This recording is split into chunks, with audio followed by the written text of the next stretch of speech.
You ever have one of those moments where your own emotions just completely take over? One second you're totally fine, and the next, you're just spiraling. Well, today we're going to dive into a really profound mental shift that can change absolutely everything about that experience. And we're going to do it by telling the story of someone who might feel very, very familiar. So let me introduce you to Jane. She's 38, she's a working mom, and she is juggling everything. Deadlines, her kids' schedules, taking care of her parents, you know the deal. From the outside, her life looks pretty put together. But on the inside, that's a whole different story. Jane is living with this constant low-grade tension, a mix of stress, irritation, and worry that she just can't seem to get rid of. And then this lands in her inbox. A simple, to-the-point email from her manager. Okay, no big deal, right? It's just a minor correction. But for Jane, this doesn't feel like information. It feels like a personal attack, and it's the trigger for a massive automatic chain reaction. And just like that, her body and mind are completely hijacked. The second she reads that email, her shoulders tense up, her heart starts racing, her mind just explodes with embarrassment and anger, and then come the thoughts, why would he say that? In an email? He's trying to humiliate me. Now everyone's going to think I'm an idiot. Her whole system is just on red alert, full-on defense mode. So what is actually happening inside her during this meltdown? In Buddhist philosophy, you can break it down into these 5 changing processes or aggregates. You've got the physical form, that's her tense body, then there's the unpleasant feeling, then the perception, which interprets the email as a personal attack. You've got the mental formations, the anger, the defensive thoughts, and finally there's consciousness, the simple awareness of all of this happening. Now here's the kicker. Jane, like pretty much all of us, thinks this whole storm is her, one solid, personal self. In that belief, it has a name. It's called Sakkāyadiṭṭhi, or identity view. This is the core delusion.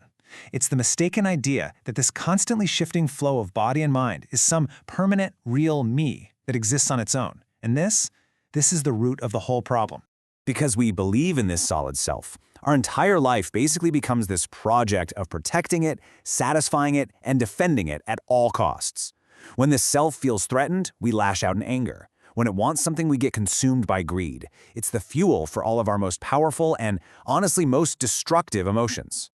But Jane's story doesn't stop there. She'd been going to some talks, learning a little bit about mindfulness, and she starts to try something new.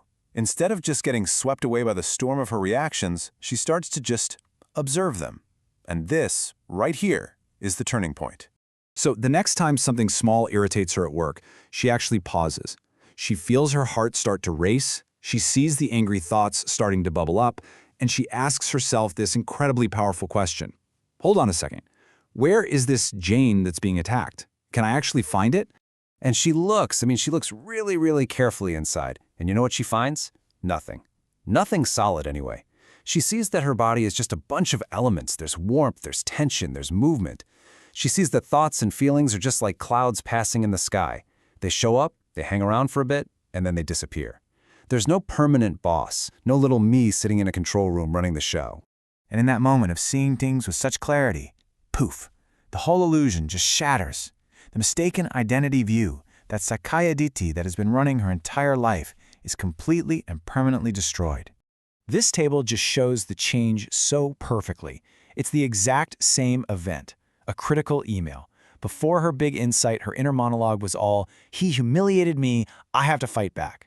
After the insight, it's just, oh, look at that. An unpleasant feeling is arising, defensive thoughts are here. These are just processes. And the self they feel like they're happening to isn't even real. It's 2 completely different worlds inside the same person. And this is so important to understand. Jane still has the same job, the same kids, the same deadlines. Nothing on the outside is different. But her internal experience, her relationship with her own mind and body has been totally revolutionized. The stress, the fear, they just don't have a self to cling to anymore. But hey, this isn't just about feeling a little bit better for a day or two. This kind of insight creates a permanent structural change in the mind. It's unshakable. So what does that actually mean for someone? Well, a person who has had this realization gets a special name, a sotapanna. It literally means one who enters the stream.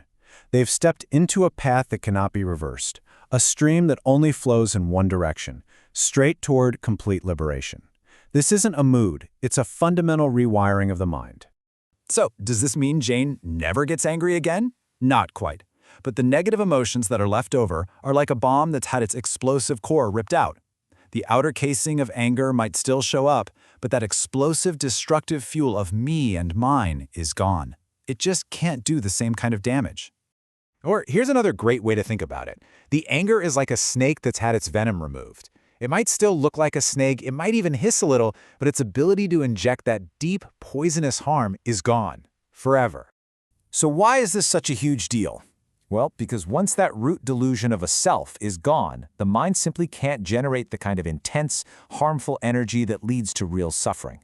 Moral clarity isn't something you have to work at, it just becomes stable and natural.